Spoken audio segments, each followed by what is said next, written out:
చికెన్కి పెరుగు, అల్లం వెల్లుల్లి పేస్టు, కారం, పసుపు, ఉప్పు, గరం మసాలా, నిమ్మరసం వేసి బాగా కలపాలి తల్లి. అర్గండ్ నానలాగే బామ్మ.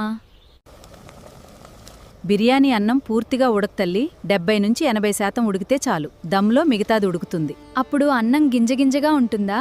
అవునమ్మా. ముందుగా ఉల్లిపాయలు బంగారు రంగొచ్చేలా వేయించాలి తల్లి. తర్వాత చికెన్ వేసి మసాలాతో బాగా ఉడికించాలి. వాసన చాలా బాగుంది బామ్మ. ఇప్పుడు కింద చికెన్ మసాలా పరచాలి తల్లి.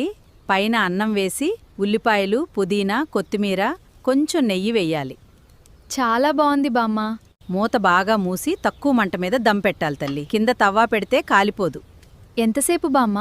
20-25 నిమిషాలు.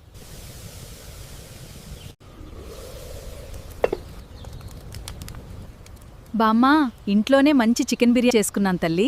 మీకు మా వీడియో నచ్చితే లైక్ చేసేసి సబ్స్క్రైబ్ చేయండి.